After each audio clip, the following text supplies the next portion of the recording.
Do you clean and inspect your recovery gear? You should. Today, Mike Block with Backroad 4-wheel drive is gonna show us how to inspect and clean all of our recovery gear so we're safer when we're traveling off-road. Coming up. Hi, I'm Mike. I own a company called Backroad 4-wheel drive training. We teach off-road driving and vehicle recovery, and we like to teach folks how to use their vehicles effectively so you can go out, enjoy your vehicle, enjoy the backcountry, and drive your vehicle home so you can go to work on Monday or enjoy that next trail. And I've taken quite a few classes of theirs throughout the years. I can't stress it enough. Take a pause on spending money on shiny gear and go get some actual training so you know how to use your vehicle off-road. They show you that your vehicle is so much more capable than you could ever imagine. So Mike, let's talk about the specific gear we're gonna be kind of working with today. Okay, so we've got a myriad of synthetic winch line. This is actually a safety lanyard by Safe Extract. That's to arrest recovery gear, your rigging in your recovery. This is kinetic recovery rope, nylon, braided, infinity loop. What's an infinity loop used for? Just Connecting? different kind of rigging. You can wrap it around a roll bar. Oh, okay. Or a tube yeah. bumper, ride a Jeep when they roll or if they roll. Not that we've had one in class do that, but soft shackles. It's only a matter of time. No, there'll be none of that in class. It's best practice to inspect your gear prior to use, post-use, and then do a detailed visual inspection, DVI, while you're cleaning the gear, and I'll demonstrate that and what to look for. Okay. Normally I clean my gear at least 3 times a year, if not more, depending on need. There's often times that I'll have to do it more, like if it's a rainy situation in recovery Get class. all mudded up and everything? Oh, it gets hammered. Yeah. Definitely got to clean it after that, for sure, after every use. So we've got a bucket with water, mostly warm water. Put a little bit of dish soap in there. Just regular basic house soap. No scented or citrus-based soap. Just real basic mild soap and just a little bit to your water. And we're just soaking this gear out a little bit to get it clean. You want to get your gear in the water, moved around, agitated somewhat, start getting those fibers wet, kind of mix it around a little bit. If this process takes you 24 hours to do, it is what it is. I actually like to let it soak as long as possible. So explain to me the theory behind the 3-bucket system here. Or do you need a 3-bucket, or is it a 2-bucket system? It's really a 2-bucket system. Okay. Now, I put a little bit of soap in both of these, but I have so much gear. 2 buckets is fine. Most people have a lot less gear than I have. So you guys are obviously an extreme use case, right? You guys do trainings throughout the years, a ton of trainings. Your gear gets a ton of use. But your normal, everyday kind of enthusiast, probably once to twice a year is okay. A huge component of why you clean your gear is just to take the in-depth look at it and make sure it's not damaged, right? Correct. Yeah. So we use it every class. Like this spring, we've got 6 public classes coming up, 3 or 4 commercial gigs coming up. So my gear is gonna get used a lot more than the average individual. Anyway, we're just exercising the rope, going along, inspecting.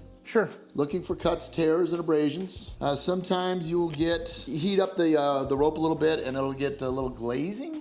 Okay. As long as you can compress that and fluffing it back out, it's fine. And is glazing just basically just like a friction melting? Yep. Okay. It's the beginning of heat damage. Now, but you can burn it where it's hard. If it's a hard burn, you won't be able to fluff that back out. Then you need to cut that section out and resplice the rope. Your recovery gear will expand and contract. Obviously, when it's under load, it really tensions down or pulls tight. But what also happens is see how that opens up the fibers? Oh, yeah. Dirt and gravel and grit will get trapped in there. And over time, if you're tensioning using the recovery gear, it causes micro cuts and tears. That's why you need to clean it. I like this Safe Extract winch line extension for 2 reasons. One is the hard-coated eyelet. I can connect it directly to whatever, a soft shackle, bow shackle, and I don't have to worry about the bend radius of the rope because of the coating, this hard-dipped eye. The other thing I really like about this rope is the contrasting colors. So it makes visibility of this much better in different light conditions. You got a rock in there?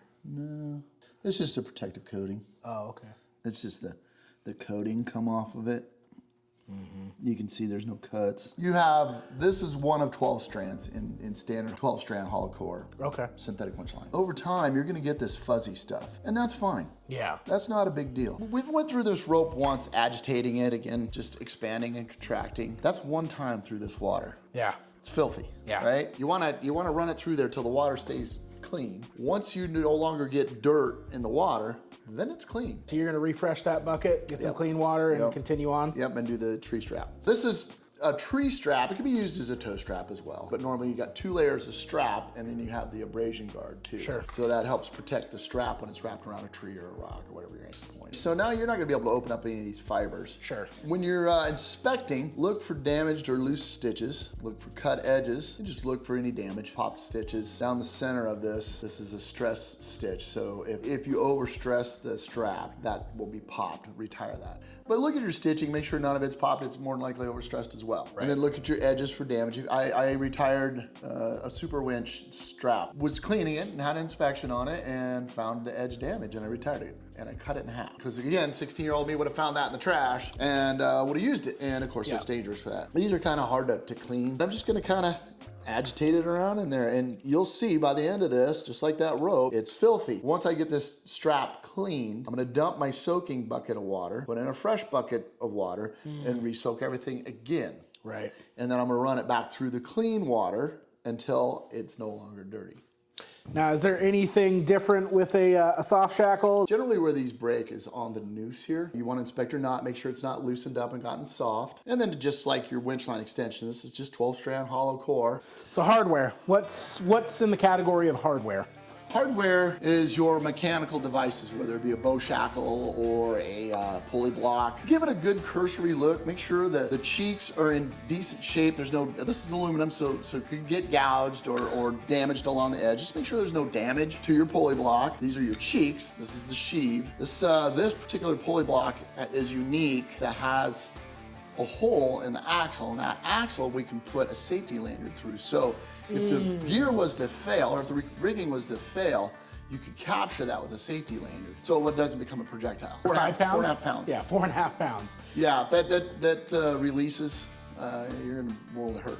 And those safety lanyards, is that something you pretty much implement now regardless? I mean, is that like a standard piece of kit you're using now? Yep. Okay. And then that's what we teach in our classes as well. Always put your safety lanyard on there. And that's overusing a winch line dampener. Winch line dampeners don't work. They do slow down the gear if there's a rigging failure, but they don't stop it. And most folks run either a safety hook or a thimble of sorts, and it'll continue to take that dampener with it. Bow shackles, Bow right? shackles, correct. They're galvanized, so you'll see a lot of lower quality stuff, and it's not galvanized. If you leave them attached to the vehicle, then they corrode on there and you can't take them off. It's safety gear, it needs to be stored. Also, sometimes these pins will work their way out, and now you got 4 pounds of steel, bounce it down the freeway at 70 miles an hour. That would pretty much kill somebody if it hit them. So again, look for corrosion, look for deformation between the threaded side and the unthreaded side. If the pin doesn't thread smoothly and evenly, you have some sort of deformation. Yeah. Then you retire that. If it has deformation, if you have the ability,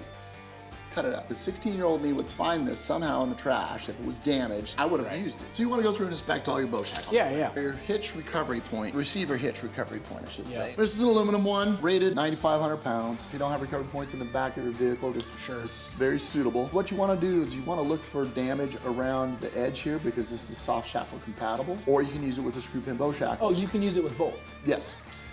Now, a lot of folks, when they're out wheeling, will drive around with this in the receiver hitch. But what's going to usually contacts the ground first on a departure. Yeah, your receiver hitch. Yeah, so if this is sticking out an additional 2 or 3 inches, you're going to beat the heck out of it, damage it, and then potentially cause abrasion, and then could cut your soft shackle if you're using soft shackle. Right. So if you end up damaging this somehow, you forgot it in the receiver hitch or whatever, you don't want to get it tested, literally a non-destructive testing. They do high frequency eddy current and low frequency eddy current, and that's how you can test if it's got cracks internally. Is that anybody gonna really be able to do something like that? You'd have to go to a specialty shop for it. Yeah. And they're gonna charge you probably $200 an hour. Right, so you probably just get rid of it. Yeah. Anyway, inspect that, and then a lot of folks use a hitch pin with these, which is fine. I prefer to use a grade 8 bolt. The other thing I like about bolts over hitch pins, if you forget your receiver hitch recovery point in the receiver, and this is tightened down, it's an anti-theft device. Yeah.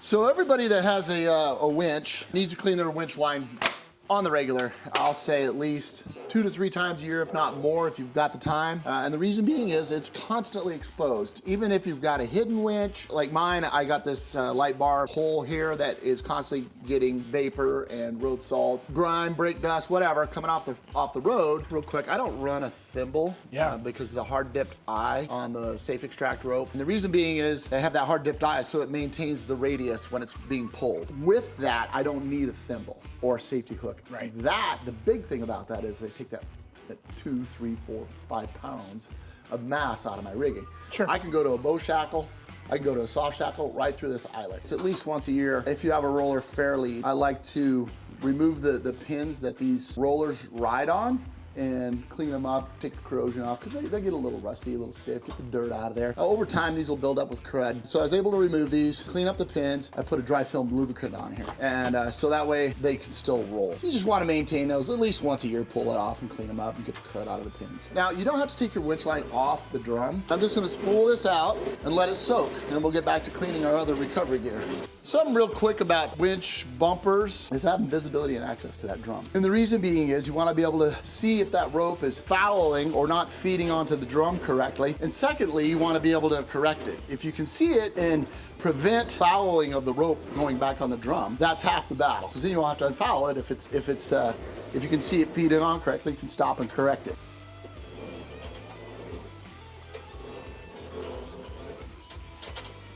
All right, that's it.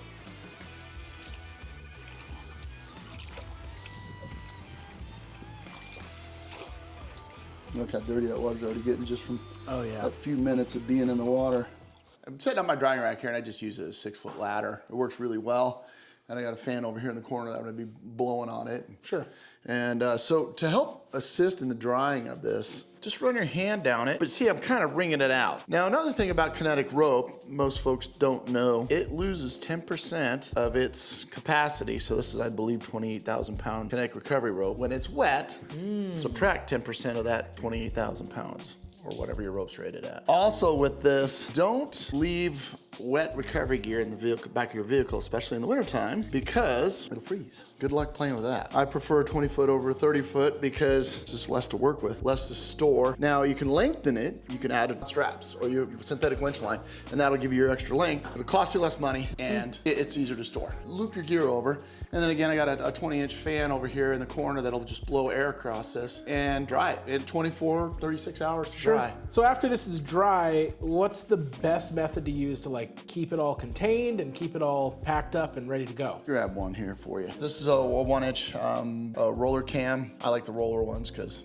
they roll and you can get them a little tighter. Yeah. They actually put a working load limit on here and an MBS. Oh, I didn't realize that. Which kind of goes along with our mantra with recovery gear. You know the ratings of the gear, know the manufacturer, working load limit, the MTS, minimum tensile strength, or MBS, minimum braking strength, depending on the piece of gear. But they provide that information right there on the tag. That's really cool. There's various sizes, but I've slowly been transitioning over to the 3/4 inch. With Velcro straps, the hook portion of the hook and loop can actually catch on these fibers of your kinetic rope or the fibers of your winch extension line. And it actually, according to the manufacturer, it will actually do micro tears on these fibers, and over time will just completely damage your recovery rope. You can use these for so many other things off-road. I recommend having just a whole bunch of straps. I prefer these because they pack down small. Yeah, securing your load is super important for sure, especially you're in a GX 460. Correct. Everything is in your cab with you. And absolutely, and some of those things weigh quite a bit, like these Zargus cases back here. I think my MacGyver case is 50 pounds. You definitely don't want that shifting around on a maneuver or off-camber hill climb, or even an emergency procedure on the freeway. You definitely don't want something flying at the back of your head. That's a fact. So I chose a location for equipment storage for ease of access from any location. So this is my gear storage hutch. If this side of the vehicle is pinned up against an obstacle, rocks, tree, whatever, I can come in on the far side of the vehicle and grab my gear out for recovery. If the whole back of the truck's surrounded, I can still come in from the front row of either side and gain gain access to all my recovery gear. It's also heavy, so when your gear is forward of the rear axle or between the front and rear axle, it's a better location. Easy access, better balance of the vehicle. It's not hanging out of the back of a drawer that might get pinned up against a tree if you slid backwards down a hill. So that's the thought process behind the gear storage. I'm gonna link everything that we went through on all of the equipment and recovery gear, the roller cam strap. Aside from organizing it all together or lashing it all together on itself, what kind of bag do you want to use? There's a couple different companies out there that have bags that have a breathable mesh. Safe Extract has one. ASR just came out with these as well. So like, now here's the Safe Extract bags. Oh, nice. It's a mesh, so it allows the gear to breathe. If it is wet, you can stow it away, put your gear in there, leave it out, maybe strap it down when you're rolling down the highway or trail or whatever, but it can breathe. This ASR bag, it turns into a ground tarp. When you have your gear, it's like a tool roll. At the same time, the bags, when it's rolled up, the bags can still breathe because they're mesh. So it's kind of a combination of a ground tarp and a combination of the mesh bag. And an off-road creeper if you wanted to lay down on that. Correct, yeah. I mean, you're probably gonna want to either remove the gear or the bags from the poly panel because it'd be a little lumpy. Yeah. But definitely could use it as a ground cloth as well. I like that a lot. So yeah, mesh bags, super important. Great, so getting them drying, about 24 hours, whatever it is. 24, 36, just feel it, you'll know. And maybe if you think it's dry, let it go 12 more hours. You just don't want to put it away wet. So Mike, really, this stuff is pretty simple. It just tends to get overlooked because out of sight, out of mind, right? Pretty monotonous, but it's critical. It gives you an opportunity to really do that inspection at that 1 inch at a time to ensure that there's no damages to the fibers, the straps, stitching, check all your metal parts as well, your bow shackles, your pulley blocks. If you're fortunate enough to have an X-lock, you know, you can inspect that, make sure there's no gouges on that, your hitch link recovery point. So there's a lot of minutia that you just need to pay attention to and ensure your gear is 100% all the time. Yeah, absolutely. If you want to go get yourself some professional training, head over to backroad4wheeldrivetraining.com, send them a line, send them an email, take a look at their calendar once they update that. 2026 is going to be posted soon. Definitely go take a look at that website. Thank you so much for watching the video. Take a look in the description section below for links to all of the gear that Mike showed us today in this video. Head over to evergreenoverland.com and join the email list because I've got some exciting stuff coming in the new year, trying to build our community out and give you guys some nice perks and bonuses along the way. Mike, thank you so much You for bet. today. Thanks I for appreciate coming it a out. lot. Have a good day.